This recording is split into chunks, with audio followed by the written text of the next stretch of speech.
viaje a través de la historia, los hechos y los protagonistas a la luz de la Santa Iglesia Católica Apostólica Romana. Historias de hombres ejemplares que lo dieron todo por servir a Dios nuestro Señor. Hechos heroicos que marcaron un antes y un después en la vida de las naciones y reinos. Protagonistas del devenir histórico, marcaron a sangre y fuego sus vidas para salvar sus almas y la de sus prójimos. Esto es lo que le proponemos vivir en nuestra programación cada día. Un encuentro a través de las fronteras del tiempo y del espacio para emocionarse y poner fuego en nuestras vidas.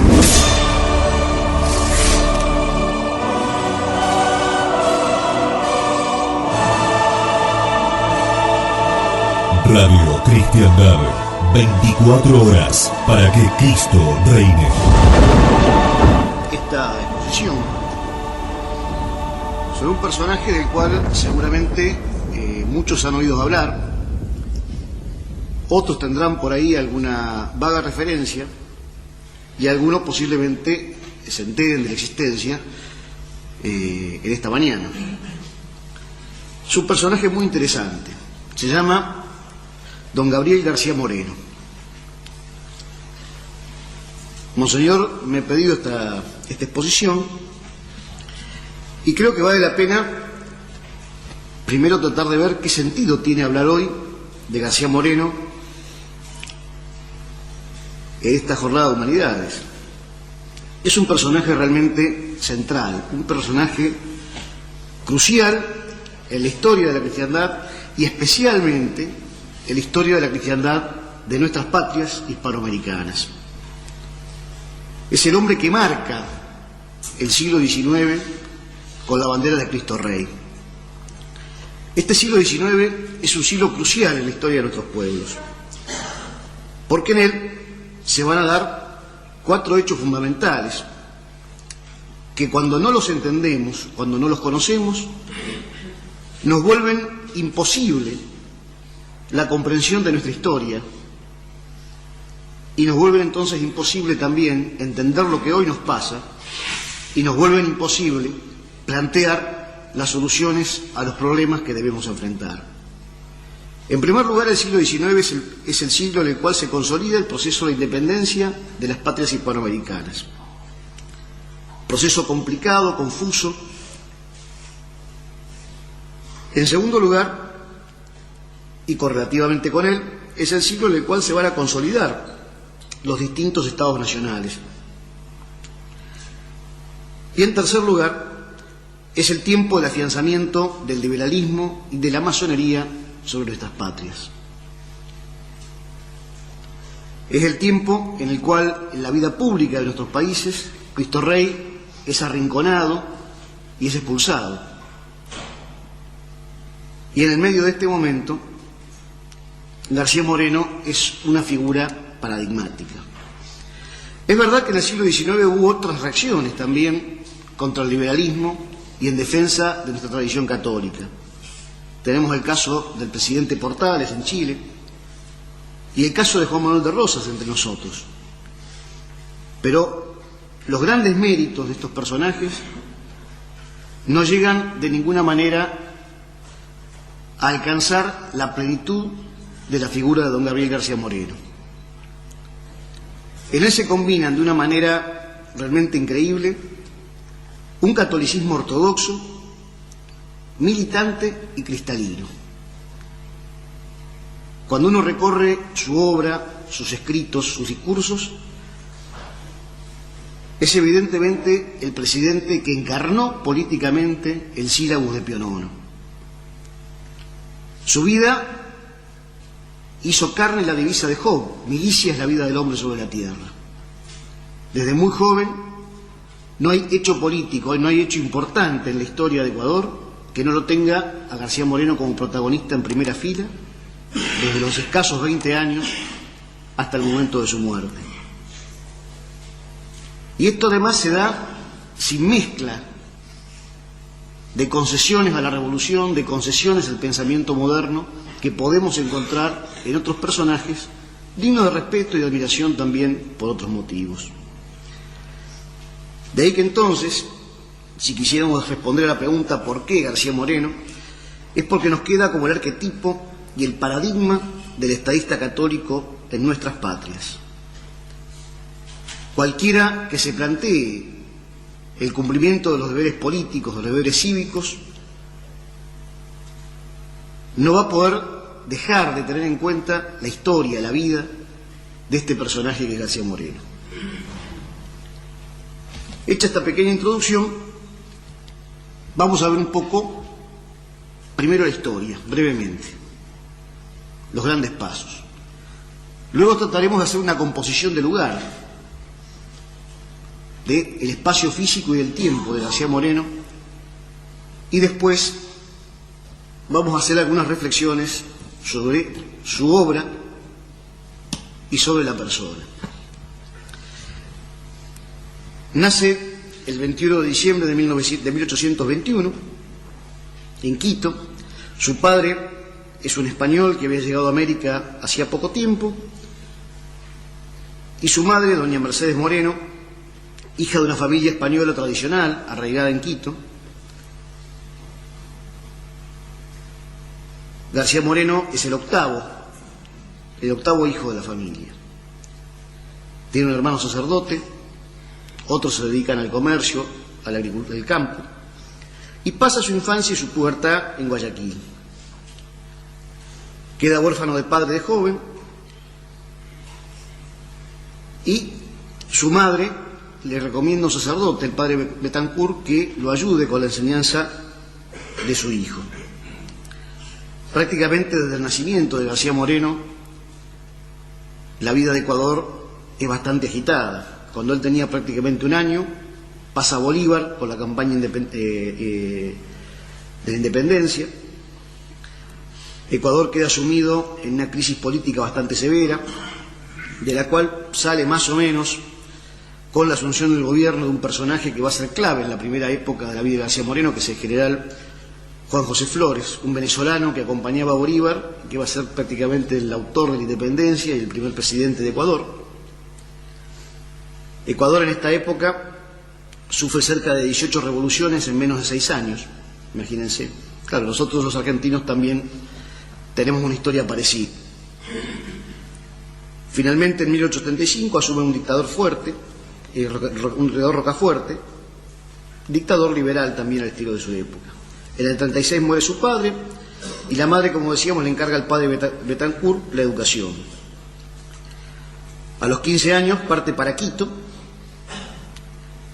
y en un viaje de 2 semanas a caballo llega al lugar y va a estudiar un año entero de latín, y luego como alumno externo del Colegio de San Francisco, donde va a estudiar filosofía, matemáticas, ciencias naturales.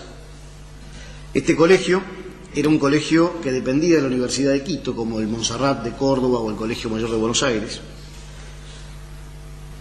Y en el año 38 va a empezar el estudio de la carrera de abogacía, la Universidad de San Fulgencio, una de las universidades más viejas de América, fundada por el rey Felipe II en 1586.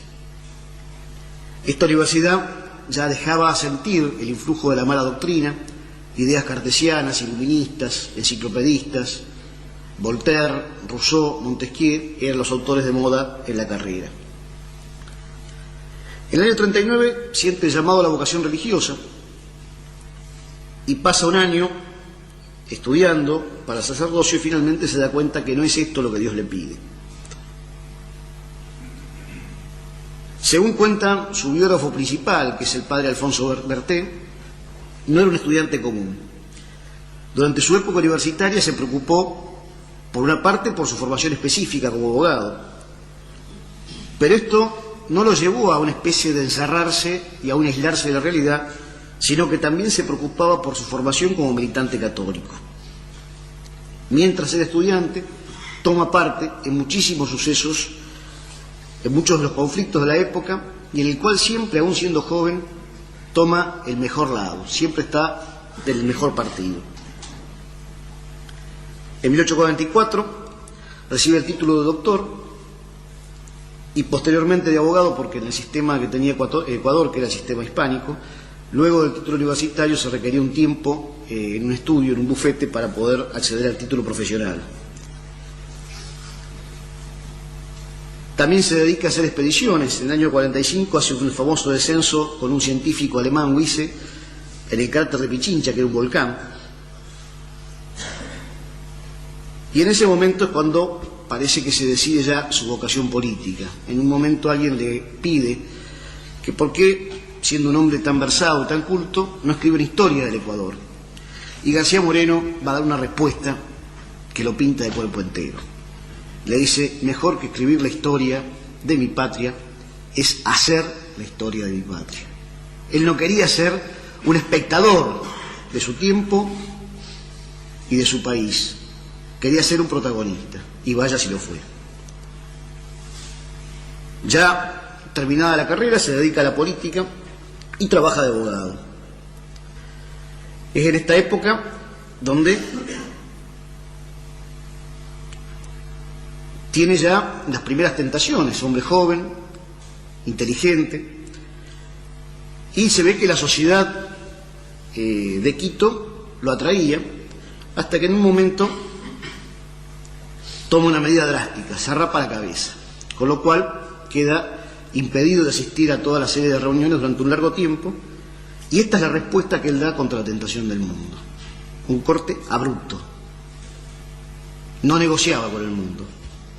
Se casa, su señora Rosa Casubi, y ya entra directamente en la vida política de la época. En 1845 estalla el primer conflicto con el general Flores, que era el gobernante.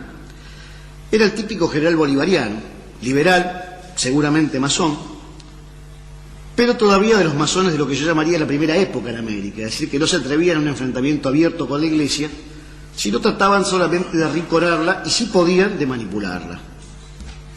La masonería, en la época, plantea que en la futura Constitución debe pedirse la libertad de culto. Y García Moreno participa, junto con los que se oponen a esto, al grito de «Viva la religión, muera la Constitución».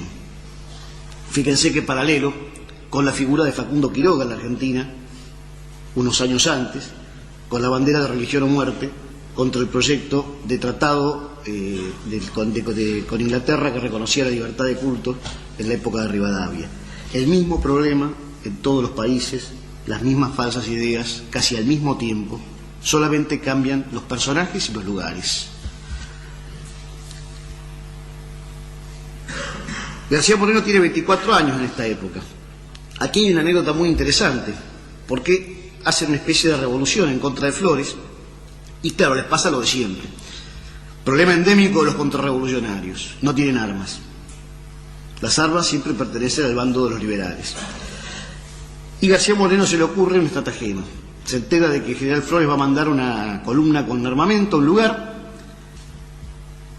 Vamos a ver Ecuador, un país muy montañoso, custodiada por indios. Entonces se va con unos amigos, los espera en el lugar de descanso y se pone a contar descuentos. Los emborracha con chicha y cuando están todos dormidos se lleva el armamento para la revolución sin disparar un solo tiro. En esta época es donde aparece otra característica de su personalidad, que es el periodismo. Saca un diario que se llama El Surriago. Podemos ver la foto, es la 7. Ella dice: es un periódico que va a divertir a muchos y así rabiar a unos cuantos. Sus editores se constituyen en guerra abierta con los abusos, con los que viven de los abusos y con los que abusen de su autoridad, con los periodistas que en vez de dirigir la opinión la extravían, con los saludadores, infames sacristanes del amén, que conceden su apropiación a cuanto dicen y hacen los poderosos, con los oradores de la fontana que se descuiden, con los que obran por espíritu de partido, corporación, etc. Y se separan de la senda de la razón, en una palabra, con todos los que aparezcan pecadores por la codicia del dinero, de un empleíto o cosa semejante. Todos estos van a llevar tanto sus riegazos como a veces se deslicen o resbalen. Al que caiga, que lo levante la caridad. Hasta aquí el prospecto. Entremos pues en materia. El estilo periodístico de García Moreno era un estilo de combate, no era un periodismo académico. Incluso muchos autores le han criticado justamente la dureza con la que trataba a sus adversarios. No solamente va a criticarlos en prosa, sino que también va a demostrar una cierta vena poética. Hay algunos textos criticando a la clase política de la época, cuya lectura hoy en día realmente es interesante. Se refiere a todos aquellos que toman la política no como una misión realmente al servicio del bien común, sino como una forma de satisfacer sus propios intereses.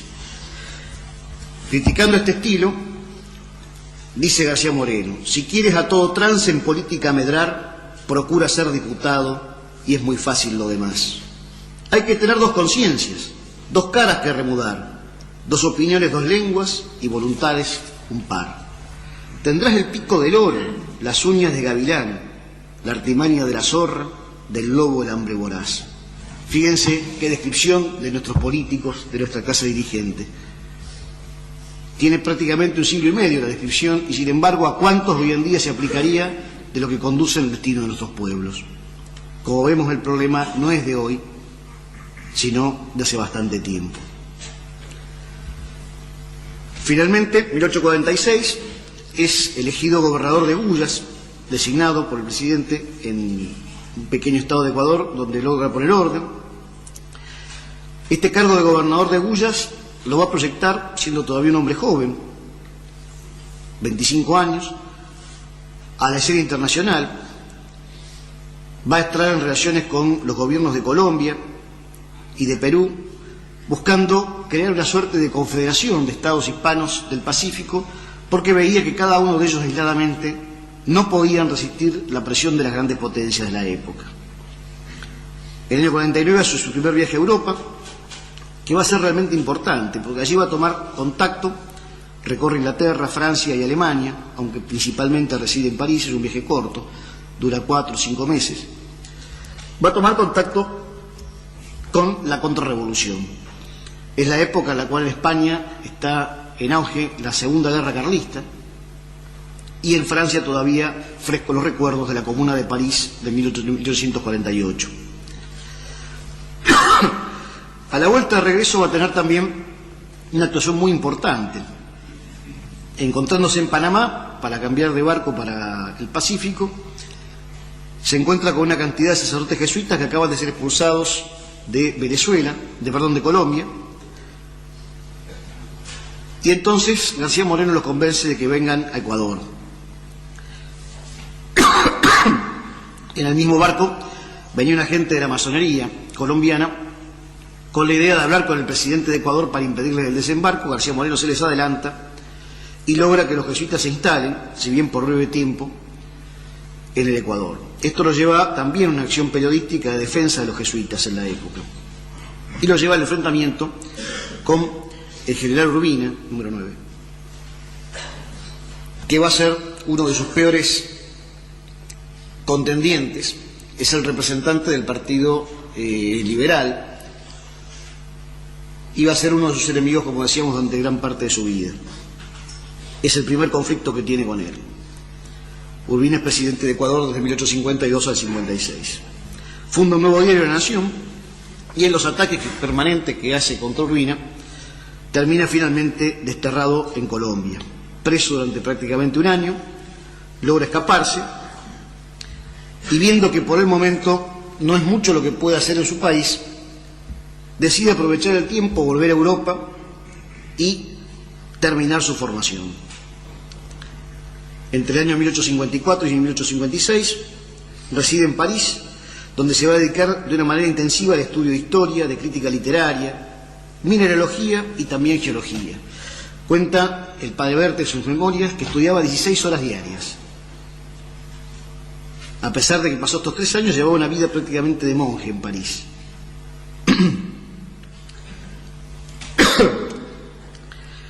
El año 56 vuelve a Ecuador y rápidamente es elegido alcalde de Quito, la ciudad capital, e inmediatamente rector de la universidad que conocía porque había estudiado, y donde intenta hacer desde adentro una reforma de los planes de estudio, promoviendo los buenos profesores, los buenos programas. Al año siguiente crea otro nuevo periódico, La Unión Nacional, y es electo senador. Allí es donde hace un debate público muy importante en la Cámara, pidiendo la prohibición de la acción de la masonería y de las sociedades secretas. Es una época de gran conflicto y una invasión peruana, y García Moreno participa en la defensa de su patria en distintas batallas. En 1860 queda como jefe de gobierno provisional, porque cae el gobierno que regía Perú, y finalmente presidente interino. Logra aprobar la nueva Constitución y en 1861 es presidente constitucional. Va a encarar una de sus obras más importantes, que es la firma de un concordato con la Santa Sede. En 1863 se suscita un nuevo conflicto con Colombia, luego otro con Perú, y logra hacer volver a los jesuitas que habían sido expulsados 10 años antes por el gobierno de Urbina. El nuevo gobierno no lo persigue a García Moreno, pero decide tenerlo lejos y lo envía de embajador a Chile. En el viaje es herido por primera vez en un atentado por uno de los sobrinos de Urbina en Perú.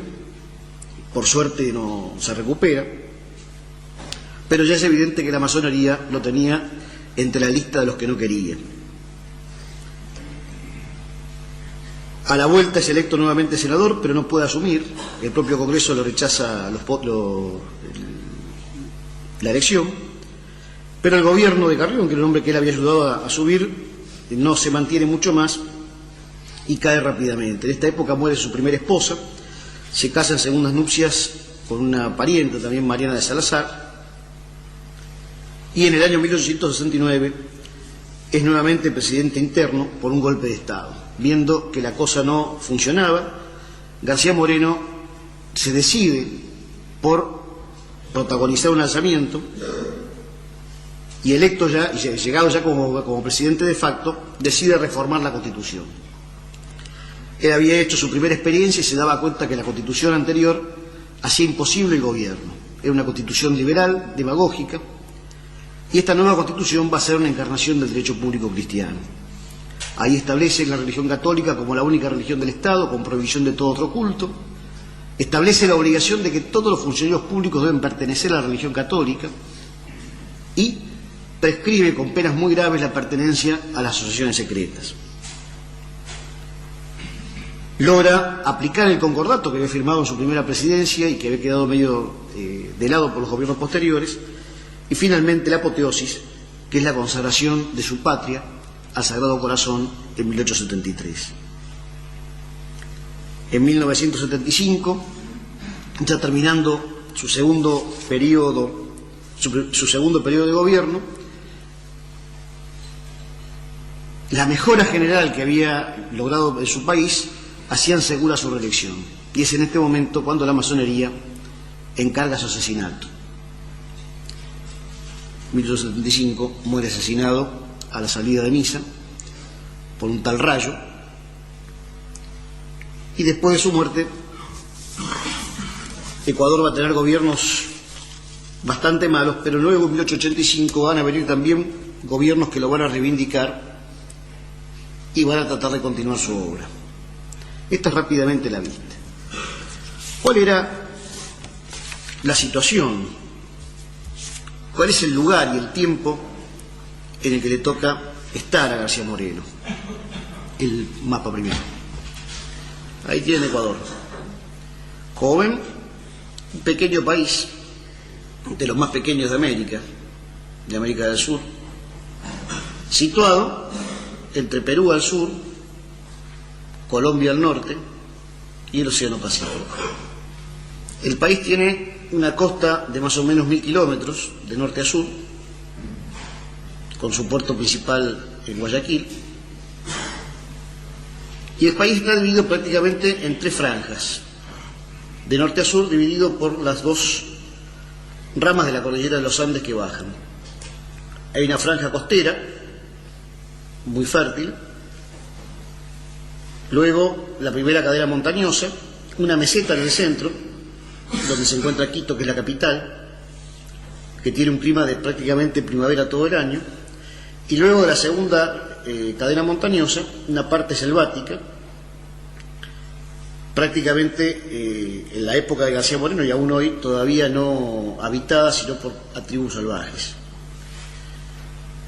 Es decir, un país que, más allá de sus bellezas naturales, de la flora, de la fauna, tenía poca población y grandes dificultades de comunicación, porque pasar de la costa a la selva era una empresa realmente complicada. La historia del Ecuador anterior es la historia de nuestros pueblos, conquistada en los primeros tiempos por sucesores de Pizarro, que venían desde Perú. Esto había pertenecido al imperio de los incas, y tiene hasta el 1700 el gobierno de la Casa de Austria. Es un lugar de una gran implantación de misiones jesuíticas que hacen una gran tarea con los indios, pero una vez que llegan los Borbones, el regalismo, las ideas de Voltaire, de Rousseau, se hacen carne en la clase dirigente, en los gobernantes que mandaba España durante todo el siglo XVIII, y esto va a preparar el ambiente de la revolución. En la independencia aparece Bolívar, el general venezolano, típico personaje de la época, agente más o menos consciente de la masonería, aunque al final de su vida más o menos parece que se da cuenta de la inutilidad de toda su gestión, pero él es el que entra victorioso en 1822 en Ecuador, y Ecuador va a formar parte hasta 1830 de la Gran Colombia. Bolívar soñaba formó una confederación que abarcaba Venezuela, Colombia, que en esa época incluía Panamá, y Ecuador, que correspondía más o menos al virreinato de Nueva Granada. Es decir, esto ya era una unidad política antes de la época independiente. Sin embargo, la exigencia de las logias masónicas, que no querían que en América existieran estados más o menos importantes, sino pequeñas republiquetas que fueran fáciles de controlar y dominar, ya en vida de Bolívar se producen los conflictos, la independencia con Santander en Venezuela, con Páez, y finalmente, como decíamos, en 1830, un general venezolano, Flores, es el que va a gobernar Ecuador, declarándolo independiente de Colombia y de Venezuela. Hay un hecho famoso que dicen que en el año 1822, cuando Bolívar entra declarando la independencia de Ecuador, aparece un cartel que dice: último día del despotismo y primero de lo mismo. Es decir, no hay grandes novedades. ¿Cuál es la obra que va a hacer García Moreno? Es realmente muy difícil meter en una conferencia, ni siquiera pasar revista rápido por esta vida de este hombre que, si bien muere relativamente joven, tiene una actuación muy intensa, pero hay varios puntos que por lo menos se pueden resaltar. En primer lugar, ¿cómo surge García Moreno a la vida política? Surge fundamentalmente por una misión religiosa. Su primera intervención, que es justamente contra el gobierno de Flores, va a ser para impedir la aparición de la libertad de cultos en la Constitución de Ecuador. En segundo lugar, su defensa de los jesuitas. Esto, fíjense, no es una cuestión menor. ¿Por qué? Porque esta orden ha tenido un significado fundamental en la fundación de nuestras patrias, y ha sido por eso el objeto especial del odio de la masonería. La masonería, ya antes del fenómeno de la Revolución Francesa, se preocupó especialmente de volcar a todos los contactos que tenían las cortes de Europa para lograr primero la expulsión de esta orden de los territorios americanos y de los países europeos, e inmediatamente después la supresión por la misma autoridad de la Iglesia. Padre Berté nos cuenta un poquito esta historia. Veamos los personajes que había y las cosas que decían. García Moreno, en su defensa de los jesuitas, nos dice: no faltará tal vez quien me llame fanático o jesuita, porque en los momentos en que he podido disponer me he dedicado a escribir esta defensa. No importa. Soy católico y me glorío de serlo, si bien no puedo contarme en el número de los devotos. Pero amo sinceramente a mi patria y cree un deber el contribuir a su dicha. Así, por mis ideas religiosas y por mis sentimientos de patriotismo, no me era dado guardar silencio en una cuestión en la que mi creencia y mi país se hayan interesados igualmente. Este por la imperiosa necesidad de civilización y aquella por la gloria y el honor de la Iglesia. Fuera de esto, mi carácter naturalmente me impelía a abrazar la causa del débil, del inocente, porque me indigna la opresión donde quiera que la miro, y detesto la dureza bárbara de los que se muestran indiferentes entre la víctima y el verdugo. Dice más adelante: es una verdad histórica que esta orden religiosa ha sido aborrecida por cuantos han atacado el catolicismo, sea con la franqueza del valor, sea con la perfidia de la cobardía. Calvino aconsejaba contra ella la muerte, proscripción o calumnia. D'Alembert, escribiendo a Voltaire, esperaba que de la destrucción de la compañía se siguiera la ruina de la religión católica. El mismo concepto, en menos palabras, lo expresaba don Manuel de Roda, ministro de Carlos III, rey de España, cuando 15 días después de haber sido expulsada de España, esta orden célebre decía al duque de Choiseul, ministro de Luis XV: triunfo completo, la operación nada ha dejado de desear, hemos muerto a la hija, solo nos falta hacer otro tanto con la madre, nuestra Santa Iglesia Romana. Ciertamente nada es más lógico que conmover las columnas cuando se intenta derribar el templo. Fíjense, estos eran los gobernantes de la monarquía hispánica en el 1750 y tanto. Fíjense qué claridad lo de este Roda. Hemos muerto a la hija, solo nos falta hacer otro tanto con la madre, nuestra Santa Iglesia Romana. Los jesuitas finalmente vuelven a Ecuador, pero son expulsados nuevamente al poco tiempo por el gobierno de Urbina en 1852. García Moreno los despide y les promete que dentro de 10 años van a cantar el Te Deum en la catedral, y cumple su promesa. En la primera presidencia, en el año 1862, logra traerlos de vuelta, y especialmente con el padre Proaño, que va a ser uno de sus grandes apoyos, va a llevar adelante la tarea de la implantación de la Compañía de Jesús, y le va a encomendar básicamente dos obras muy importantes. Por una parte, la educación media y superior, y en segundo lugar, la vuelta de las misiones con los indios. Pero tal vez la gran obra de García Moreno, lo que más lo va a caracterizar en toda su gestión, y que va a ser una de sus obsesiones, va a ser el famoso tema del concordato. Ni bien es electo presidente, en 1861-62, inmediatamente envía su embajador a la Santa Sede con la idea de llevar adelante el concordato. Tiene, por supuesto, la oposición de todo el sector, no solamente del sector abiertamente liberal de la política ecuatoriana, sino principalmente el sector de la oposición de los católicos liberales. Piensen que estamos en 1860. Pensemos cómo está un poquito el mundo en esa época. En España, gobiernos liberales, en América por supuesto, el Santo Padre Pío IX rodeado, al punto de perder sus estados, los va a perder en 1870, todos los gobiernos denunciando los viejos concordatos y pretendiendo instalar sistemas de separación de la Iglesia y del Estado, o un régimen de regalismo en el cual la Iglesia quedaba subordinada al Estado, y en el medio de esto, un gobernante no conocido por nadie, de una república menos conocida, se le ocurre hacer un concordato en la cual lo único que le pide al Papa es que él quiere firmar un concordato en el que asegure la libertad de la Iglesia para el cumplimiento de sus funciones. Pío IX inmediatamente envía también su delegado y comienzan las gestiones. Y sin embargo, a pesar de ser García Moreno un gobernante católico ejemplar, va a haber un problema con el concordato, un problema curioso. García Moreno ofrece en el concordato entregar todo, poner todo lo que la Iglesia dice. Es un concordato modelo, pero le pone una condición al Papa. Condición curiosa, pero que nos debe hacer pensar.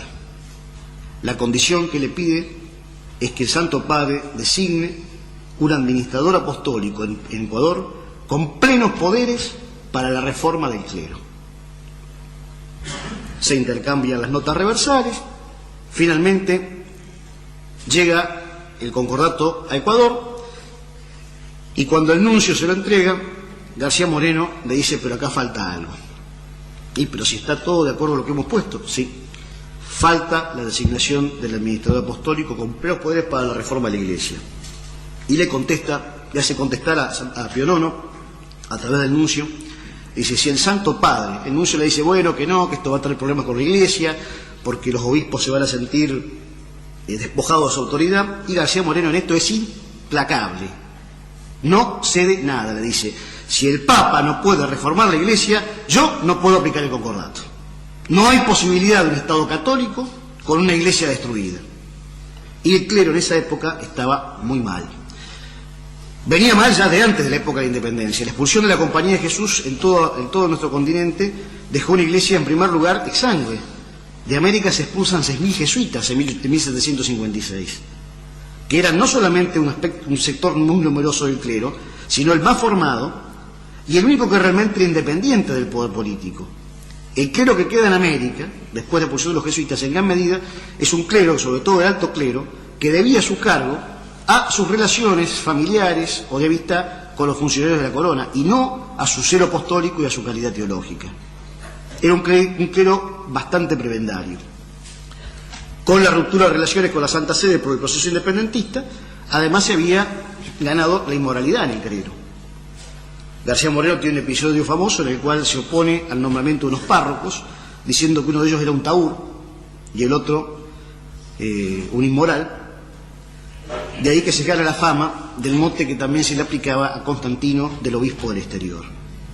Es decir, no, fíjense que no es una intervención de regalismo, es una intervención de celo apostólico. Pero él, como gobernante que quiere hacer un Estado católico, se da cuenta que con una iglesia, con un clero corrompido, con un clero que algunos de ellos habían jurado la Constitución, la primera Constitución laicista del Ecuador, que con tal de recibir alguna prebenda del gobierno aprobaban cualquier cosa, era imposible hacer del Ecuador el lugar donde reine nuestro Señor. Y finalmente el Papa accede y le nombra el administrador. Menudo problema que va a tener. Resistencia en el clero. Esto es muy importante que lo veamos. Es decir, porque a veces pensamos que la oposición a los estados católicos viene solamente de una especie de los ateos, masones y laicistas.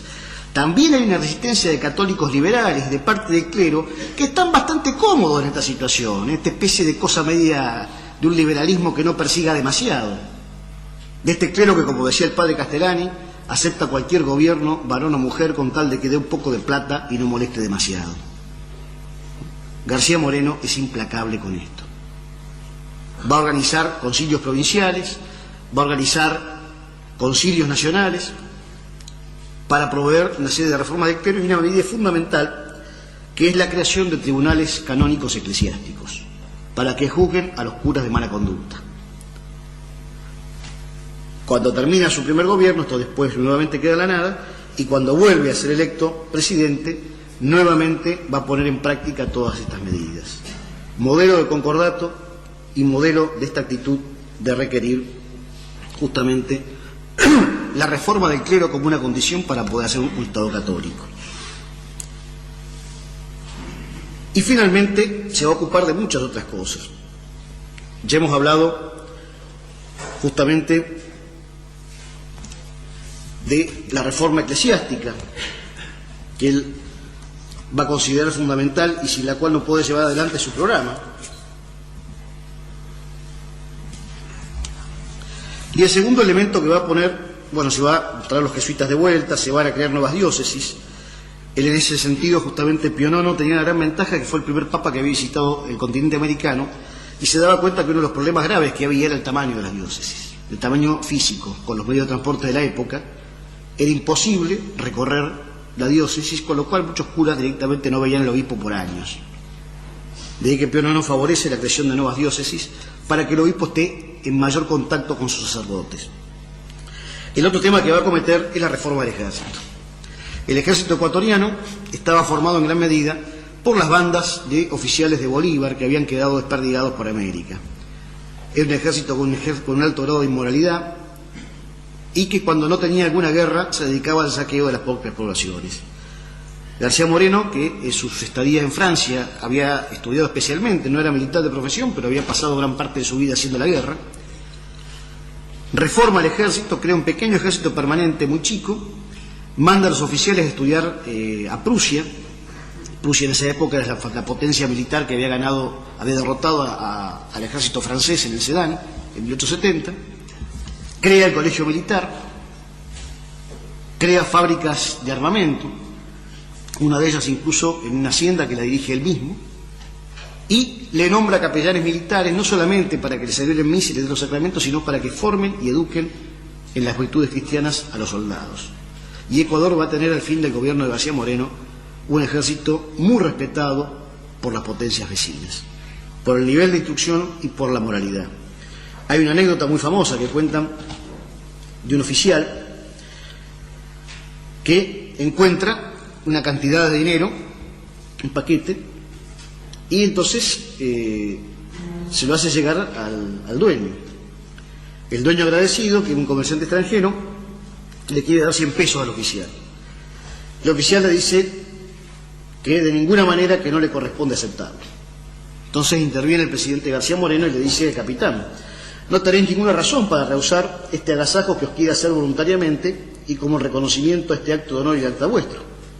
Y el joven teniente le contesta: señor presidente, precisamente mi honor es el que me prohíbe aceptarlo. Hice lo que debía hacer y no merezco recompensa alguna por cumplir con mi deber y mi conciencia. ¿Qué le responde García Moreno? Perfectamente, teniente, tenéis toda la razón, pero yo también tengo el derecho de daros algo que no me podéis rehusar. Desde ahora soy capitán. ¿No? Tercer tema que se va a ocupar también en el Estado era la reforma de la magistratura y de la justicia. Problema endémico en nuestro país. Jueces venales, corrompidos. Y va a empezar primero por una reforma a los códigos. Forma una comisión formada por juristas destacados y por sacerdotes para expurgar a los códigos de toda idea liberal contraria a la enseñanza de la Iglesia Católica. Y después se va a preocupar por la formación de los jueces. Vamos a ver cómo justamente García Moreno destruye la Universidad de Quito porque la consideraba inarreglable y va a ser una universidad desde cero. Y permanentemente, aún siendo presidente, concurría a la universidad a presenciar los exámenes y las clases.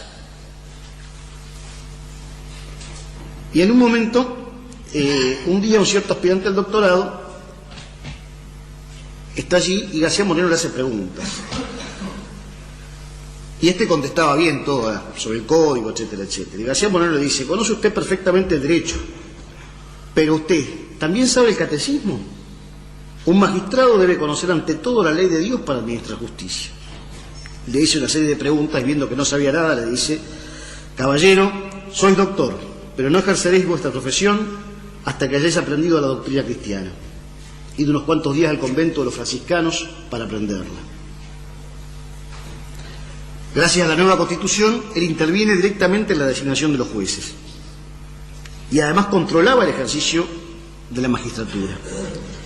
Sobre el comportamiento de los jueces hay una anécdota también muy interesante, que una mujer de muy mala vida asesina al marido. García Moreno tenía, vamos a ver, una de sus virtudes era la gran pasión por la justicia. Decía que había algo peor que el crimen, que era el crimen impune. Y la mujer, después del asesinato, se ve que con alguna connivencia logra de los jueces una pena muy leve, unos 7 meses de destierro nada más. Llega el tema García Moreno y él, respetuoso de la función del juez, no le quiere modificar la sentencia. Y entonces, ¿qué hace? Directamente expulsa a la mujer, pero ordena que los que van a acompañarla hasta el lugar del cumplimiento van a ser los propios jueces que dictaron la sentencia. Y además tienen que hacer el viaje a lomo de unos burros, que consiguió los peores burros, los más malos, para que esta gente sufriera en carne propia, digamos, las consecuencias de la mala administración de justicia. Por supuesto que el ejemplo cundió y se cuidaba mucho de dictar este tipo de medidas. Es importantísima la labor de educación que hace. García Moreno va a se dar cuenta que el problema de la educación es crucial para un Estado cristiano. La educación había quedado muy mal, porque en toda esta época de guerra de la independencia, con la leva forzosa, con la falta de recursos, así como los hospitales y los conventos, también las escuelas eran ocupadas por las guarniciones militares todo el tiempo y muchas veces saqueadas. Para la educación primaria, ya en la primera presidencia había traído congregaciones religiosas, pero se daba cuenta que no alcanzaba, que hacía falta formar maestros autónomos. Y entonces crea una escuela normal, que le encarga a los hermanos de la escuela cristianas, traídos de Europa, para la formación de maestros. Y así, en los pocos años, que dura sus 4 años de la segunda presidencia, aparecen 500 nuevas escuelas en Ecuador. Y no solamente eso, sino que también organiza cursos especiales para soldados e indios. Y vamos a ver después cómo forma también la escuela normal donde salían los maestros, especialmente para los indios, para que los indios puedan ser educados por los propios indios. Sobre la escuela media se la confía a la Compañía de Jesús. Fundan el Colegio San Gabriel en Quito. Él le quería poner San José, pero el obispo insiste y le pone San Gabriel. Y el colegio rápidamente llega a los 1.600 alumnos. Él consideraba de que sin la educación católica la obra de gobierno no tenía sentido. Y acá es muy interesante las ideas de García Moreno sobre la educación. En el mensaje que manda al Congreso, en 1871, dice: si los colegios han de ser buenos, dando garantías de moralidad y aprovechamiento de los alumnos, es necesario no omitir gastos para que sean lo que deban ser, pero si han de ser malos, es mejor no tenerlos, porque la mayor calamidad para la nación es que la juventud pierda sus mejores años en pervertirse en el ocio o en adquirir con un estéril trabajo nociones incompletas, inútiles o falsas. Si las escuelas al dar instrucción deben corromper las costumbres, no vacilo en decir que sería preciso preferir la virtud al saber. Y finalmente también se ocupa de la enseñanza superior. Hay un hecho curioso acá, que él también tenía amistad con los padres dominicos. Piensen que todavía faltan unos años para la famosa encíclica Aeternis Patris de León XIII, pero ya García Moreno había tomado contacto con el pensamiento sobre Santo Tomás en su vida en Europa, y estos padres dominicos organizan en Quito una serie de sesiones literarias, y en las cuales, en una de ellas se concluye en pleno acuerdo con García Moreno lo siguiente: para extirpar los errores de nuestra sociedad moderna, nada más necesario hoy, como en los siglos pasados, que enseñar la doctrina de Santo Tomás en los cursos de teología. 6 años antes del Aeternis Patris. Ya dijimos justamente cómo él disuelve la Universidad de Quito y encarga a la Iglesia la Facultad de Filosofía y Teología, la de Derecho a los jesuitas, y después funda la de Ciencias Naturales, funda una escuela politécnica. Y no solamente de la parte de la organización y de la formación intelectual, sino también de la vida espiritual de los alumnos. En 1873 se crea una congregación mariana de estudiantes y García Moreno va a hacer todo lo posible para difundir otra de sus grandes prácticas de piedad, que eran los ejercicios de San Ignacio y las obras de caridad. Una academia de bellas artes, un conservatorio en Quito, incluso intenta hacer un observatorio astronómico aprovechando la altura de más de 3.000 metros, que no lo puede terminar y que después de muerto él lo abandonan. Pero no solamente una preocupación por lo religioso, por lo cultural, también encara una tarea de obras públicas impresionante. Ya dijimos que uno de los graves problemas de Ecuador era la falta de comunicaciones. Él lleva adelante una carretera que cuando la empieza a hacer consideran que era imposible, de Quito a Guayaquil, del centro del país a la costa, pasando por montañas, ríos, arroyos, barrancos. 10 años tardó la obra. Y además hace 5 carreteras más para interconectar a todo el país. Respecto a la economía, logra una cosa que parece un milagro. Aumentó 1/3 los sueldos de los empleados públicos y bajó los impuestos. ¿Era mago? No, muy fácil. Terminó con la corrupción. Al no robar y al impedir que los funcionarios roban, el dinero aparecía. Incluso logra solucionar un problema endémico de nuestros países. Terminó de pagar la deuda externa. Porque claro, los gobiernos de la revolución se financiaban con la deuda contraída sin mayores problemas. García Moreno vio el peligro que esto significaba para la independencia del país y logra terminar con la deuda. Funda hospitales, trae hermanas de la caridad. Y esto también lo recorría personalmente. Incluso hay una anécdota muy interesante en la cual visita un día el hospital y le dice que la gente está muy maltratada. Le dice, ¿cómo es que pasa esto? Y el director le dice que carecemos de recursos. Y le contesta García Moreno, lo cual por lo que veo no impide que usted goce de buena salud y se acueste en buenos colchones, mientras estos desgraciados enfermos tienen que dormir en los suelos. Le prometo, señor presidente, que dentro de pocas semanas quedarán remediadas sus necesidades, le contesta el director. Y García Moreno le dice, bueno, pero no dentro de pocas semanas, porque no tiene tiempo de esperar. Usted esta noche se va a acostar aquí en una estera, en el suelo mismo esta noche, y todas las que sigan hasta que cada enfermo tenga un colchón decente y un avío. Es decir, fíjense, el control y la medida ejecutiva, la medida rápida del gobierno. Hasta que el director del hospital no arreglara el problema de los enfermos, tendría que dormir en el mismo lugar que ellos. Y con los indios. En 1870, ni bien asume la tercera presidencia, a la segunda presidencia, perdón, restaura las misiones y en 2 años se van a fundar 20 pueblos con más de 10.000 indios bautizados. En 2 años. Y funda, como decíamos, la Escuela para Indios. La Cooperación de la Juventud. Es decir, una obra realmente importante. Pero veamos ahora un poco más el personaje de adentro. Veamos un poco el hombre. Porque la obra no sería la obra si no hubiera una causa proporcionada. Y si bien la causa última de todo es Dios, nuestro Señor, también hay una causa instrumental. Y la causa de esta obra, instrumentalmente, es García Moreno. ¿De dónde viene? Primero nace en una familia católica. En una familia numerosa, el último de 8 hermanos. Un hermano sacerdote. García Moreno va a recordar siempre la devoción de su madre al Santo Rosario y los consejos que le daba, que parecían los de doña Blanca de Castilla, su hijo San Luis.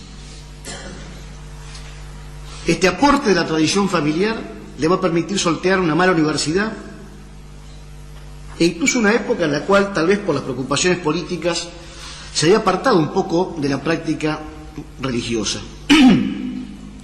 Uno de los textos que leímos al principio, en el cual defiende a los jesuitas, si bien hace protesta que es católico, dice, sin embargo, no me incluyo dentro de los devotos. Y estando en París, hay una anécdota que lo va a marcar. Encontrándose con una persona que estaba en riesgo de vida, García Moreno le recomienda que se confiese.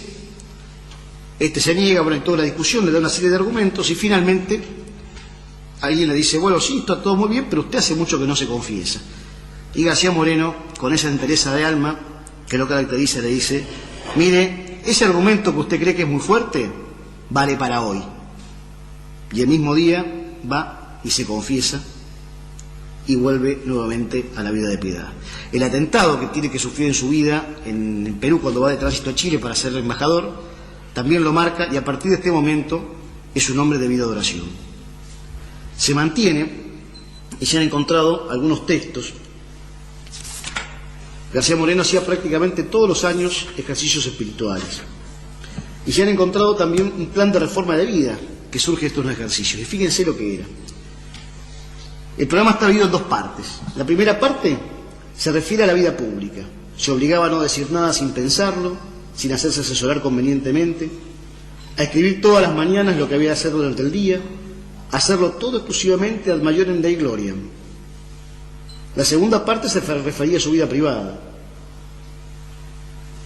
Se propone como obligación la oración de la mañana, pedir particularmente la humildad, de trabajar de un modo útil y perseverante, distribuir bien el tiempo, contentarse pensando en Dios y en la Virgen, no dejarse llevar por la cólera, siendo amable aún con los inoportunos, hacer examen de conducta antes de comer y de dormir, poner actos de humildad y desear toda clase de humillaciones, procurando no merecerlas, de alegrarse de que censuren sus actos y su persona, oír misa, rezar el rosario y leer el Kempis diariamente, conservar la presencia de Dios y de confesarse una vez por semana. En las dudas y tentaciones se habrá como si estuviese en la hora de la muerte, preguntándose qué pensaré de esto en mi agonía. Leer todas las noches el Kempis, la práctica de los ejercicios espirituales. Pero además de su formación espiritual, es muy importante su formación intelectual. Había tenido de chico una formación seguramente de un catecismo bien aprendido, pero es realmente en su estadía en París, la segunda vez cuando pasa 3 años, que su formación va a adquirir un nuevo nivel. Y acá hay algo muy importante, que es la influencia de un libro del padre Rosbacher, que es una historia de la Iglesia, en 20 y tantos tomos. Este libro lo va a marcar a García Moreno, dicen que lo leyó entero 3 veces en su vida y que podía citar partes enteras de memoria. Este libro es una obra fundamental porque es una historia de la Iglesia en la cual el autor muestra no una historia de la Iglesia como un problema puramente de curas y eclesiásticos, sino una historia de la Iglesia unida a la idea de la cristiandad, y en la cual el autor permanentemente va conectando las tesis teológicas con los grandes hechos de la historia. Ahí es cuando García Moreno se enamora de un Carlomagno, se enamora de un San Luis. Ahí es cuando él descubre en el conocimiento de la teología encarnada en la historia, en los hechos y en las personas, la importancia crucial, la importancia estratégica de la idea de Cristo Rey. Ahí es cuando él descubre que la política no tiene sentido si no está al servicio de una misión religiosa. Este es el gran aporte que le va a dar la obra del padre Rosbacher.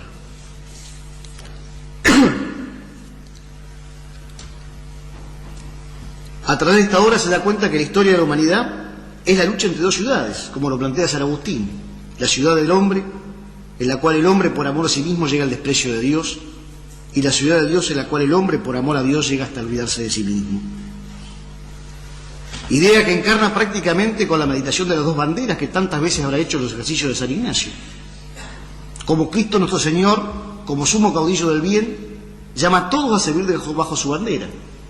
Primero a pobreza, después a desprecio de los honores y finalmente a su humildad. Y como Satanás, en una cátedra de humo y confusión, tienta a los hombres primero con la codicia, después con la vanagloria y finalmente con la crecida soberbia. Ahí se da cuenta García Moreno la incompatibilidad esencial entre las ideas de la Revolución de 1789 y la ciudad católica.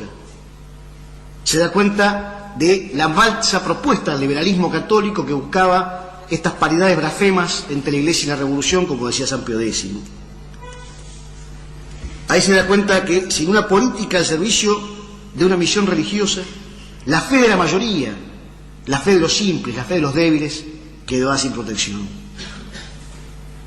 Ahí es donde se da cuenta aquello que posteriormente Pío XI va a enseñar de la importancia de la caridad política, verdad tan mal entendida. Por eso es que se va a transformar en el propagador y el defensor del sílabus, que es como la barrera, como la defensa que deja el Papa Pío IX a los católicos frente a los desafíos del mundo moderno. Esa grandiosa proposición 80 del sílabus, que condena la idea de que el romano pontífice puede y debe reconciliarse con la civilización, el progreso y el mundo moderno.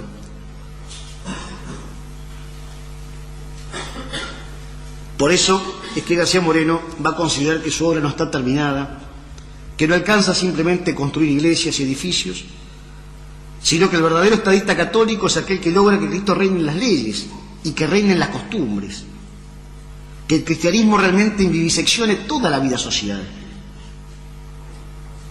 Se da cuenta claramente de la idea que después de la existencia del pecado original y del misterio de la encarnación, no hay más posibilidad de un orden puramente humano. Una familia, una empresa, una economía, un Estado, o son católicos o son inhumanos. Esta idea de que se puede vivir en una especie de orden natural autónomo, de que nuestro Señor Jesucristo es facultativo, es un opcional, que es la idea del catolicismo liberal, va a ser rechazada por García Moreno. Y ahora, pensemos un poco sobre nosotros. ¿Qué personaje García Moreno? Pero no veamos a García Moreno como un señor que vivió ya mucho y hace tiempo, que hizo cosas muy lindas, pero que no nos dice nada. No tengamos un catolicismo estético. Pensando en García Moreno, hagamos lo que dice San Ignacio, reflectir. ¿Y nosotros? ¿Y nosotros? ¿Qué nos dice García Moreno a nosotros hoy acá? Muchos de nosotros hemos nacido también de familias católicas, como García Moreno, pero en un país desquiciado, como García Moreno. Y tal vez muchos tengamos un llamado a cumplir una vocación, algunos en el sacerdocio, en la milicia, en la magistratura, en la vida política, en la vida artística. ¿Y qué vamos a responder a este llamado? Alguien dirá, bueno, pero de García Moreno era otra época. En otra época no me digan. Eso es lo que le decía a García Moreno. ¿Hacer de Estado católico en pleno siglo XIX? Y ese es el gran testimonio de García Moreno. Sino que era posible. Que no solamente podía ser objeto de fe, de creencia, sino de la voluntad. Y de una voluntad práctica, efectiva. La famosa frase, yo no quiero escribir la historia del Ecuador, la quiero hacer. ¿Ustedes quieren hacer la historia de la Argentina? ¿O lo tienen simplemente como un tema para leer en algún libro cuando no tenemos otra cosa que hacer? Porque García Moreno tiene que ser un personaje que nos interpele. Muere asesinado. Y su martirio es un martirio aceptado, hay muchísimas cartas de él, en las cuales ya prevé su final. Algún crítico ha dicho, bueno, pero era un sonso porque no tomó custodia. García Moreno era un hombre práctico. Cuando le dicen este argumento, dice, sí, ¿y quién me va a defender de la custodia? Estoy en manos de Dios. Sabía perfectamente que la masonería podía infiltrar a mucha gente, que eran corruptos, etcétera, etcétera. Y cuando muere, el asesino le dice, muere enemigo de la libertad. Y García Moreno le dice, Dios no muere. Y pensemos sobre esta frase del Dios no muere. Es seguro que Dios no muere, pero ¿estamos tan seguros en la práctica, en la vida concreta, de que Dios no muere?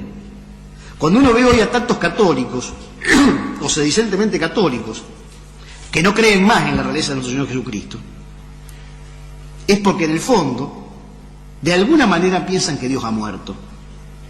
No que Dios no existe, por supuesto que no, pero que Dios no tiene una providencia efectiva y vigente sobre cada uno de nosotros. No se puede hacer más un Estado católico. ¿Cambió Dios su voluntad? ¿Cambió de idea? ¿Han adaptado las falsas tesis del concilio? Nuestro Señor Jesucristo, ¿no? Los designios de Dios son inmutables. ¿Y por qué entonces? Porque no hay respuesta del hombre. La providencia de Dios, la gracia ilumina, pero claro, si uno cierra la puerta no entra. Dios respeta nuestra libertad. Y en ese sentido, de nosotros depende, de ustedes depende. La gracia no nos va a faltar, Dios no muere. Esperemos que la meditación sobre la vida de este hombre ejemplar no sea para nosotros simplemente un recuerdo, algo que pasó ese tiempo hace lejos, sino un testimonio vivo presente, que todos los días nos llame nuestra conciencia y saber si no podemos responder también nosotros como lo hizo García Moreno. Muchas gracias.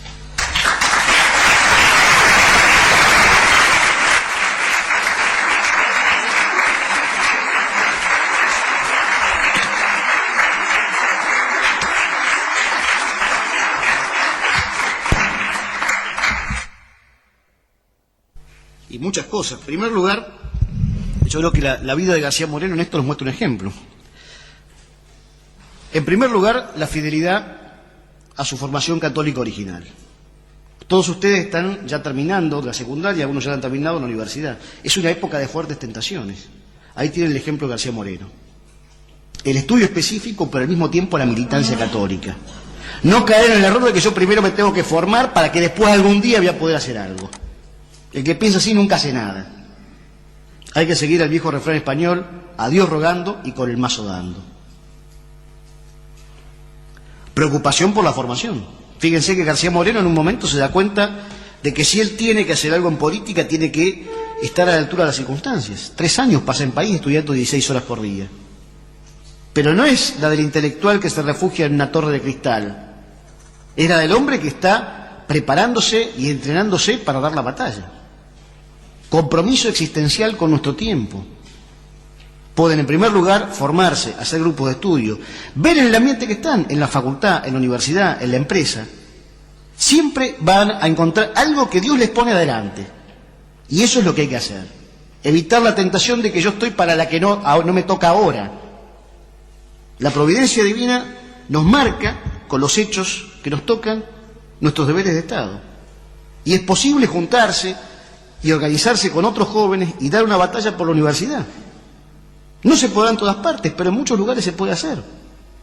Y eso que parece imposible, siempre se lo puede dividir en un buen número de pasos posibles. Pero claro, para esto falta la voluntad. Falta el deseo de no tener un catolicismo estético. El tradicionalismo es un traje que nos ponemos el domingo para ir a misa. Y el resto de los días de la semana, bueno, navegamos. Si nosotros no somos esto como García Moreno, lo demás es una moda, es una pose. Se pueden organizar, se pueden conectar entre ustedes y les aseguro que hay mucho lugar para hacer cosas. El enemigo que parece tan fuerte es como el monstruo de pies de barro. Los que están en la universidad lo pueden ver. La revolución hoy en día no seduce como podía hacerlo hace 30 o 40 años. Tiene muchos mercenarios, pero no tiene soldados, no tiene gran cantidad de soldados fieles. Y yo les aseguro que en aquellos lugares donde hay un pequeño grupo de católicos con formación y decididos, son muchísimas las cosas que se pueden hacer. Aún hoy, en el siglo XX, en el siglo XXI, es posible. ¿Sí? Una sociedad donde por decirlo, todo el ataque de la sociedad se infiltra por todos lados. O sea, hasta dentro de la familia uno nota sus hermanos, sus compañeros de curso, cada vez más jóvenes, que están cada vez peor. Con un hermano que no tiene conciencia todavía para enfrentarse a todo eso. Me pasa. Uno se ve hasta obligado a retirarlo de la sociedad. Y cuando uno quiere atacar a la sociedad, ve que, bueno, quizá uno cae por ser débil, pero ve que atrás de él cae un montón. Y se van cayendo, todo el mundo va cayendo, o sea, sus compañeros, porque lo atacan de todos lados. Entonces, lo que a uno le termina pareciendo correcto es retirarse de la sociedad, a donde, bueno, uno pueda formarse, legalizarse, pero estar bien, en compacto, poder resistir en la trinchera, por decirlo de alguna forma, para poder estar, o sea, aislado de todo esto, porque no tenés forma de poder armarte, o sea, por la cantidad de medios que hay de ataque, donde se infiltran de todos lados, o sea, tanto el celular, o sea, por cualquier lado te pueden atacar. Sí, es verdad eso. Yo creo que en esto hay como 2 puntos. Te lo voy a poner como un ejemplo militar. La guerra de guerrillas. Cuando uno está en inferioridad de condiciones, ¿qué hace? Bueno, la guerra de guerrillas, la guerra del pobre. Y la guerrilla siempre necesita lo que se llama un santuario. Es decir, un lugar donde yo puedo curarme las heridas, descansar, donde no estoy bajo la acechanza permanente. Yo creo que los católicos hoy en día somos como guerrilleros en el mundo moderno, somos pocos, no tenemos medios, y necesitamos santuarios. Tenemos que hacer de nuestras familias santuarios, de nuestros colegios, de nuestras capillas, de nuestros lugares de reunión, etcétera, etcétera. Pero cuidado, porque ¿cuál es la gran tentación del guerrillero? Volvemos al santuario, estamos bien, estamos cómodos, nadie nos ataca. Hay 2 maneras de terminar con la guerrilla. Una, rompiéndole el santuario. Y otro, dejándolos que vivan como burguesitos en el santuario y se olviden de que en algún momento hay que dejar el santuario, cargar el fusil, cruzar la frontera y de vuelta ir a operar para defender mi patria. Es decir, yo concedo por eso de que uno tiene que fortalecer los núcleos de resistencia. Pero esto no puede ser el fin último, porque si hacemos esto, la revolución puede convivir perfectamente con un catolicismo tradicional encapsulado, como el león en un zoológico. Miren, acá están, no molestan a nadie. Son los jamis de la iglesia. Son inocuos, es como un cáncer. Si un cáncer lo tengo encapsulado, yo puedo vivir toda la vida con el cáncer. El problema es cuando el cáncer hace metástasis. Si nosotros no tenemos la voluntad de hacer metástasis, después cuidado, la prudencia va a decir qué es lo que se puede o qué es lo que no. Pero la voluntad no puede tener límites. Yo tengo que querer conquistarlo todo para Cristo Rey. Cuidado cuando el límite lo ponemos a la voluntad. Porque acá es una debilidad. La voluntad no tiene que tener límites. Quiero todo para Cristo Rey. Bueno, hoy voy a dar un paso porque es lo que me queda al alcance. Es decir, el problema de eso es la mentalidad, estamos bien acá. Y no estamos bien. Porque en esto, como en la vida espiritual, el que no avanza retrocede. El padre Castellani, justamente, en uno de sus artículos muy buenos en la revista Jauja, decía que el drama de la Iglesia era que desde Trento para acá lo único que hacía era defenderse y no pensar en el contraataque. Bueno, cerramos, ponemos puerta. Y bueno, esto pasa, es decir, ¿qué es lo que pasa en una familia católica? Si no se fija una misión apostólica, también va a terminar infiltrada. Esto en gran medida nos pasa porque no tenemos vocación apostólica. ¿Qué pasa con la presión? Cuando el catolicismo tiene más presión que el medio ambiente, es como en un lugar cerrado. Yo tengo dos maneras de impedir que entre el aire pútrido. Uno es sellar todas las paredes. Siempre por algún agujerito me va a entrar. Tengo otra manera, puedo tener todo abierto. Pero si adentro tengo más presión que afuera, no entra el aire envenenado. Es decir, el drama muchas veces es que nuestro catolicismo es un catolicismo estético. Somos católicos, somos tradicionalistas, pero en el fondo no sé hasta dónde nos la creemos. Bueno, sí, pero no hay que tomárselo tampoco tan en serio. Es decir, no somos como García Moreno de que esto es nuestra vida, no podemos separarnos de eso. Y no podemos ser otra cosa. No es un traje que es exterior a mí. Cuando eso se hace carne, y la familia se preocupa por tener una función apostólica, a ver a quién invitamos, a quién traemos, a qué es lo que hacemos, y eso se va haciendo carne, yo te aseguro que es mucho más fácil la resistencia. Porque el que no avanza, retrocede. Usted me puso el ejemplo de la iglesia. Para mí eso es mucho más sencillo que ir a enfrentar a una persona que está en la sociedad. Porque lo que me ofrece, a mí me atrae. Como humano me atrae. Y bueno, sí, te entiendo perfectamente. Sí, sí. Bueno, yo tengo, por humano, lo que me presenta y me atrae. Y yo no puedo meterme en el barro a sacar a esa persona. Entonces lo que me queda a mí es mirarlo. O sea, convencerme de que si yo me meto en el barro con él, me voy a meter a mí, me voy a manchar. Entonces lo tengo que tratar de sacar desde afuera y no le interesa. Realmente no le interesa. Yo veo que a la sociedad no le interesa. La sociedad con la que se enfrentaba Moreno me interesaba. Había una voluntad del pobre o del humilde a saber sobre nuestro Señor Jesucristo. Hoy no les importa a nadie. Y a lo poco que le importa, quizás sí lo puedes ayudar, pero no puedes ir a buscar gente, porque te vas a terminar manchando. Yo creo que, bueno, por supuesto no tiene que ver su circunstancia particular. Pero primero, es verdad que el mal tiene un aspecto atractivo, por si no, no tentaría. Pero ahí está justamente la ascesis personal que yo tengo que hacer, tengo que preguntarme por qué me pasa esto. Y en esto el remedio, uno de los remedios más importantes que García Moreno practicó, son los ejercicios espirituales, para conocerse a sí mismo. ¿Sí? ¿No? O sea, sí, son distintos puntos. O sea, no, yo lo que quería señalar es que... mi forma de ver. O sea, estoy de acuerdo con lo que usted dice. Y me parece bien, a mí me gustaría poder hacer todo lo que usted dice. Pero, o sea, necesito mucho más medios y tengo mucho más que proteger de lo que me gustaría conseguir. De acuerdo, pero primero, Dios a nadie le pide imposibles, ¿no? En primer lugar. Entonces, puede ser que uno, X, no sea la persona apta para meterse en tal lugar, pero sí para meterse en tal otro. Puede ser que a Juan no le interese convertirse, pero puede ser que a Pedro sí. Y en esto, si bien evidentemente desde la época de García Moreno hasta ahora hay un avance en el proceso de descristianización, no pensemos que en esa época eran todos católicos, veamos los problemas que él tuvo. El clero que viene en Ecuador en esa época fue uno de los principales enemigos de la Reforma. Curas amancebados, tahúres, un desastre. No era muy distinto de ahora en muchos lugares, ¿eh? Y siempre hay gente que Dios nos va a poner a nuestro alcance. Eso es lo que quiero decir.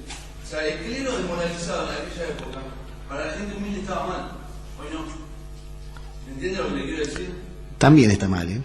Y la prueba está que en algún lugar donde en algún momento aparece un sacerdote un poco mejor que el promedio, yo de esto tengo muchísimos ejemplos, inmediatamente la gente lo junta. Sí, perdón. Ayer vimos la historia de Rosas, hoy día García Moreno, y usted nombró Mortales. Sí. No fue presidente, fue triministro. Ah, claro. Sí. Y veo yo que la obra mortaliana perdura hasta hoy. O sea, la impronta de Mortales nunca desapareció y hoy día cualquier político se puede sentir orgulloso de decirse mortaliano. Sin embargo, la obra de Rosas, o la obra de García Moreno, se ha visto destruida. No, aparentemente yo me he enterado, por lo que he conocido acá, personas más en profundidad, pero por lo que escucho, los frutos finalmente cayeron en decadencia. Entonces, algún error tiene que haber cometido estratégico, porque ¿por qué la obra mortaliana perdura hasta hoy? Y la obra de estos grandes personajes no. Hay un indicio que es que Mortales institucionalizó su pensamiento, es decir, creó instituciones a las cuales impregnó de su pensamiento. Y él tenía un principio, de la despersonalización del ejercicio del poder. Entonces, tal vez hay también muchas personalismo en estos personajes. Entonces, de cara al futuro, a una posible restauración, ¿cuáles son los errores que no tenemos que volver a cometer mirando estos grandes ejemplos que son Rosas y García Moreno? Bueno, yo creo que primero eso daría lugar a otra conferencia de responderlo, ¿no? Porque se subdividiría en muchos capítulos. Rápidamente, creo que esto es verdad fundamentalmente, pero también una cuestión de circunstancias. Es decir, en García Moreno, una de las cosas cuando lees su vida que más llama la atención es que es fundamentalmente un hombre solo. Las 3 o 4 veces que trató de salir en la política y promover a otro, le salió mal. Y en Rosas lo mismo. Rosas traicionado por Urquiza, que es uno de sus lugartenientes. No es traicionado por un enemigo que estaba en Montevideo, es traicionado de adentro. El sistema de Rosas desde afuera era prácticamente imbatible, ¿no? Pero el oro británico, francés y brasileño sobre el general Urquiza logra lo que no logró el bloqueo, lo que no logró la agresión exterior. Al contrario, lo atacaban de afuera, lo fortalecían más. Y Rosas, a pesar de todo, hay muchas cosas que han quedado de él. En primer lugar, aún los masones del 53 no pudieron hacer una constitución unitaria. Aún no pudieron eliminar al catolicismo de la Constitución argentina. Y esto todavía es gracias a Rosas. Lo que hoy todavía queda en la Argentina es gracias a Rosas. Si no, serían 5 republiquetas distintas. Es decir, no quedó la obra institucionalizada, porque después de Rosas la Argentina sufrió una verdadera guerra, una Kulturkampf, verdaderamente. Matanza indisciplinada de gente, inmigración masiva, maestras protestantes en los colegios, así que todavía sobrevive algo católico acá, es medio un milagro, digamos. No tendría que dar nada, tendría que ser como, no sé, como Puerto Rico esto, o peor todavía. Y en el caso de García Moreno quedó bastante, porque en primer lugar, la Constitución de García Moreno llega hasta casi principios de este siglo. En segundo lugar, en Ecuador hubo hasta la época del Concilio un partido conservador descendiente de García Moreno que tenía una gravitación política importante. Y su ejemplo incluso influyó en Colombia.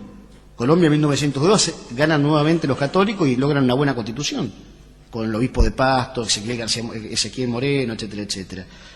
Es decir, yo no diría que García Moreno fue una especie de fuego artificial nada más. Uno diría, bueno, si hubiera tenido un equipo de gente, de colaboradores, si hubiera formado una clase dirigente. Primero, la idea la tuvo, no tuvo tiempo. Lo asesinaron. Él logra rearmar la universidad, logra rearmar el colegio militar. Es decir, lo que pasa es que a Rosas un poco lo mismo, ¿no? Le faltó tiempo. Le faltó tiempo. Sí. Es cierto, por si Dios nos regalara algún día un estadista católico, es cierto que curiosamente los rescatos de la conservación de los grandes estadistas, esos fogonazos, no han preparado bien la sucesión. Y un estadista no puede ser un letrado. Yo tengo que dejar un sucesor. ¿Sí? A Franco le pasó algo similar, sí. A Salazar le pasó algo similar. El buen estadista que deja un sucesor. Yo creo que, bueno, habría que ver caso por caso. En el caso de Franco sí, pero lo que pasa es que lo eligió mal. Salazar también, Gaetano era el sucesor de él. Yo creo que más que el sucesor, a lo que no atildaron fue a formar una generación de gente consustanciada con sociedad. Pero esto también es entendible, porque aquí hay un problema más práctico que se ve en casi todos los países. La gran militancia católica, curiosamente, se produce en las épocas en las cuales la revolución es más peligrosa. Cuando llega un gobierno de más o menos orden, el católico en general se va a su casa a atender a la señora y los chicos. Sale cuando están quemando la iglesia, matando a los sacerdotes, ahí sí salimos todos. Pero eso denota que una falta de vocación política. En España pasó eso, el franquismo fue terriblemente desmovilizador de todo. Decían, pero ¿para qué, hombre, si tenemos un gobernante católico? Y con lo cual dejan sin sustento al gobernante, ¿me explico? Además, en el caso de Franco y Portugal, hay un elemento sin el cual no se podría entender el tema, que es la traición de la Iglesia. Es decir, si la política bastarda de nombramiento de obispo de Pablo VI, es decir, otra tal vez hubiera sido la historia de España, ¿no? Sí, perdón. Sí. Yo te quiero responder a vos. Nuestro Señor dice en el Evangelio, en el mundo conoceréis aflicción. En el mundo conoceréis aflicción, pero tened fe, yo he vencido al mundo. Y nosotros tenemos que tener esperanza. Esperanza en el reino de los cielos. Esto no nos asegura el reino acá. Pero no por eso voy a dejar de hacer esto. La misión la tenemos acá. También, o sea, no voy a citar, pero no lo sé, dice que tenés que irnos al desierto, porque ya no vamos a poder hacer consejo. Y pero si es por eso no hago nada. Si es por eso no hago nada. Nos previenen que vamos a tener que ya la sociedad no va a tener más salvador que... Y bueno, con más razón, si nuestro Señor es el Salvador. De qué manera él nos tiene que mostrar en la trinchera. Hay que tener esperanza, si no, Por eso yo no estoy de acuerdo con él. Pero también quiero recordar que no podemos tirar de cabeza a pelear contra el monstruo que tenemos delante, porque los pibes de barrio no van a aplastar. Ser católico no es ser tonto, para eso. Mira, yo te cuento sobre eso una anécdota del padre Castellani. Un día estábamos tomando el té con él y con otros amigos, y por supuesto le fuimos a someter un proyecto de una revolución, a ver qué le parecía. Y uno de los que estaba ahí dice, no, yo creo que no vale hacer nada la pena porque ya está el anticristo a las puertas. Así que no vale la pena hacer nada. Y Castellani le dijo, mirá, si es así, cuando llegue, mejor que nos encuentre trabajando, ¿no? Porque si no, a veces el apostolado católico es una especie de vender platea, populares y palco para esperar la segunda venida, ¿no? No vamos a hacer nada porque ya está ahí. Entonces, bueno, estamos platea, uno consigue populares, cada uno un lugar, ¿no? Somos espectadores de la obra de teatro del fin del mundo. No, por eso es enterrar todo. Claro, bueno. No, yo no digo que vos dijiste, yo te digo que es una tentación que a veces está en nuestro ambiente. Vamos a formar un colegio, vamos a hacer una misión. No, está todo mal, no se puede. Dios no muda sus principios. La voluntad antecedente de Dios, que quiere la salvación de todos, sigue estando. Si no, Dios se murió. A mí me resulta muy inspirador la novela de Castellani, Su Majestad Dulcinea. Creo que es lo más actual, sobre todo ver la posición de Edmundo Flori, que es el personaje principal, que no está del todo convertido aún, que ve a los católicos luchando por algo ya perdido, o sea, por una causa perdida. Dicen, pero esta gente está loca, están luchando por una causa perdida. Y o sea, nos ven como locos por ahí, pero es verdad que tenemos que estar luchando, como están luchando en Su Majestad Dulcinea, aunque sean tres gatos locos en catacumbas ocultos ¿Y por qué pasa eso? ¿Por qué pasa eso en gran medida? Porque en el fondo de mucha gente que ve así hay naturalismo práctico. Se ve una política sin misión religiosa. Y en el fondo hay una desconfianza en la providencia de Dios. El padre Castellani decía, Dios no nos pide que venzamos, sino que no seamos vencidos. ¿Cuál es la diferencia? ¿Cuál es la diferencia entre vencer y no ser vencido? Dios no nos pide un resultado exterior, porque eso es su providencia. Lo que nos pide es que no haya merma de la voluntad interior. Nuestra voluntad de lucha tiene que ser siempre 100.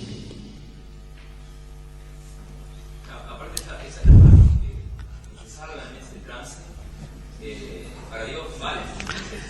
¿Cuánta gente en la época de García Moreno alcanzó la salvación gracias a la restauración de él? Hay cosas que por ahí nosotros vemos el tapiz del lado del revés y Dios le ve del lado del derecho. Él sabe para qué manda a cada cosa y para qué cuando uno se abre el corazón y el brazo para recibir la gracia, algo nos va a dar para hacer. Y va a ser importante, si vamos a rendir 100 por 1, que es lo que nos pide también. Y además, Espero que había levantado la mano alguien de aquí. Sí.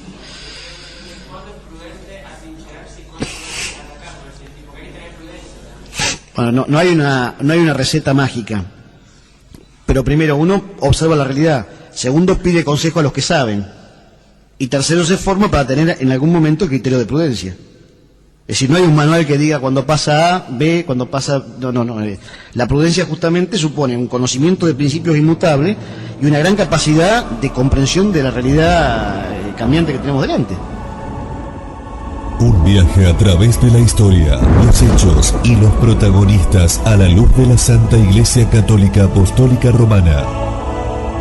Historias de hombres ejemplares que lo dieron todo por servir a Dios nuestro Señor. Hechos heroicos que marcaron un antes y un después en la vida de las naciones y reinos.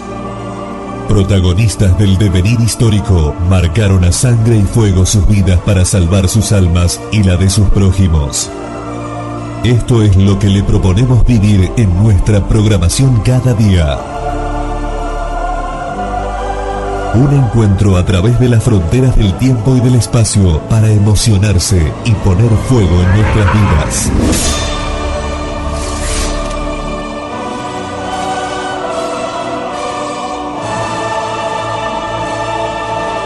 Radio Cristiandad, 24 horas para que Cristo reine.